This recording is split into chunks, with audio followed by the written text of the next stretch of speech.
And the idea that this was Charles being the strong monarch that he's failed to be ever, and William was on the side, it's just a complete inversion of reality. I mean, it's a completely absurd and ridiculous. And what annoys me so much about it, Shauna, the way that the British media cover it, is it's like they tell us that all the things that we saw, we didn't see. We didn't see Charles bringing Andrew to church. We didn't see Charles bringing Andrew and Fergie to church in 2023. We just imagined it. We didn't see Charles force William and Kate to expend their valuable political capital driving Andrew to church as part of that rehabilitation drive driven by Charles. We didn't see Charles's courtiers at the beginning of this year say that the keeper of the Privy Purse had been through Andrew's accounts and it was fine. He was able to stay at Royal Lodge. We just imagined all of that. We totally imagined all of that. And this other line that has come out of them saying that it was begun 2 weeks ago. Do you remember 2 weeks ago they said the Duke of York title was going to go into abeyance? And then when they made this statement this week, again in these briefing notes that they issue to media, which they don't issue to me anymore, by the way, because I've been thrown out of the Royal Rota for telling the truth about Charles's health. But obviously I've managed to obtain them. I mean, it's like, for goodness sake, that I'm a journalist. I've been doing this job for 20 got mates, years. I can get this material, But what was so interesting was that, which I found really shocking, was that Emily Maitlis was basically on there, and I'm sure she had a chat with somebody at the palace, and I'm sure they, lifted the phone call, and I'm sure she felt very special and very flattered that they picked up the phone to talk to her. But it completely replicated the talking points, point by point by point. It literally went through it point by point by point.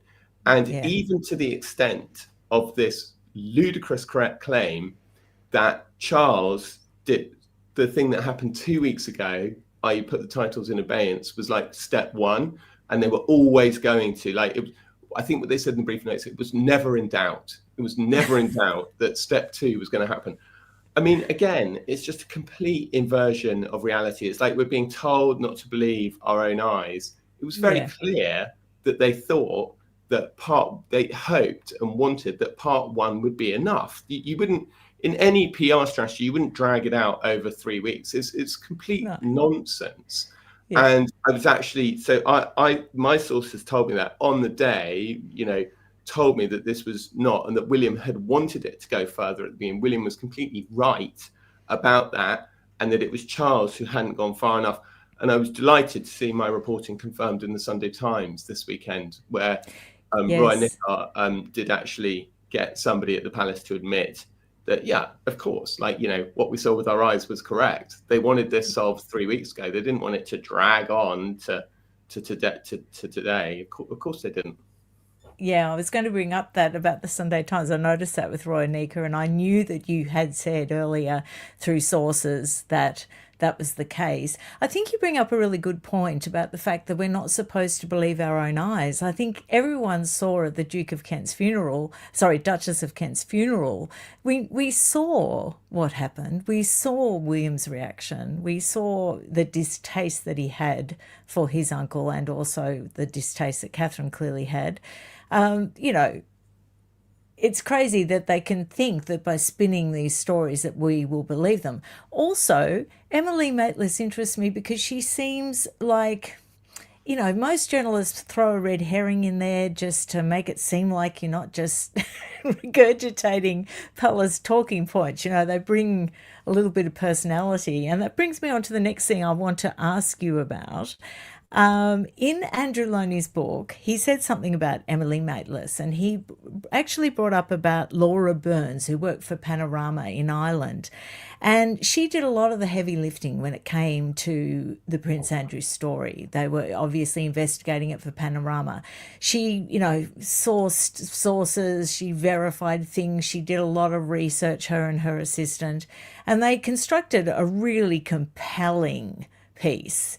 So they approached the palace for right of reply, and they told the palace that they would give them right of reply, but they weren't going to let them spin a yarn. They were only going to give them right of reply if they chose on camera. Whereupon Newsnight had been in contact with the palace because they were doing a puff piece on Pitch at the Palace. And the palace told the Newsnight crew, and then Newsnight offered to give this full exclusive interview to Andrew. Panorama Island got ditched, but all their material got handed over to Newsnight, all of it. And Laura Burns actually wrote a lot of those key questions in that Newsnight interview. Now, my question is, I know that's the biz and, you've just got to suck it up, but should Emily Maitlis have mentioned Laura Burns' work post-interview when she was doing her glory tour of how wonderful she was after the Newsnight? Shouldn't she have at least thrown her a bone? Yeah, well, success has many fathers, doesn't it? And everybody has been keen to claim credit for the Andrew interview. I think that it's regrettable that the people who work behind the scenes don't get the credit that they should. Although in this case, one of the producers did do a book, didn't they, that was based around, but even that was on the Newsnight side. Even that was contested. If other people said, oh, she's made it all up and overstated her role. I suppose it is the business. I think that it's a bit like a rock band. Like, the star has to go out on the stage and play the tunes on the guitar and sing on the microphone, and people assume that they've done all the work, and they don't actually realize there's 1,000 people behind the stage making the tour happen. I suspect that the producer ultimately was given a credit, but I think that what annoys me about Emily Maitlis is not so much that, it's the fact that she's kind of pretending that she's an outsider and that it really is just a briefing from the palace. Let's be honest, that's what it is. She picked up the phone, called the palace, and someone got back to her and told her their side of the story. And the thing I always say to people is, I say that William Randolph Hearst had this great quote where he said, journalism is something that somebody is trying to hide, and all the rest is advertising. And you have to be really careful when people are telling you stories. Of course, you have to talk to people on both sides. You have to talk to their sources. You have to talk to their PRs. You have to talk to their friends. You have to get as much, because you want to hear what their side of the story is, right? Because it's interesting. But what just annoyed me about it was that there was absolutely no balance on that reporting. It was made out that it was. But hey, I just felt that, given her role in the whole thing and the interview with Andrew, I was just slightly surprised to see her breathlessly revealing as a great exclusive a bunch of palace talking points, basically. But what's really interesting is that the word STEELY has been the one word that all the Rota media have just repeated over and over. The Telegraph, the Times, the Sun had it as a headline. I saw it in the Mail last night, the STEELY King, the STEELY King, the STEELY King. And I understand that, because kings, and by extension monarchs, they survive not by embodying niceness, but by embodying authority, and the truth is that a weak, dithering king who refuses to act, who hesitates, who forgives people, who lets everyone back in, who isn't ruthless with betrayers and traitors, and they in history they've gone down very badly. They've gone down very, very badly.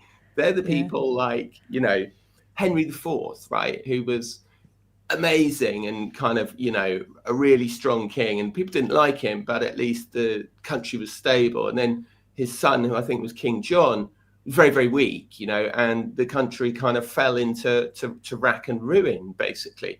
Like, the thing about kings is they have to be decisive, they have to be strong, they have to be like William is, they have to frankly be a bit of a B word, Shauna, because they can't. I just think Charles has been so weak and so vacillating. And as I say, this whole thing about Andrew being brought back into the family and then being out again, this whole thing about Harry being brought back into the family and allowed to come and meet him for cups of tea. I'm like, do you remember what that guy said about you, Charles? Do Mm. you remember what that? And again, it's like, don't believe your eyes. Don't believe the evidence of your eyes. Actually, it was all, No.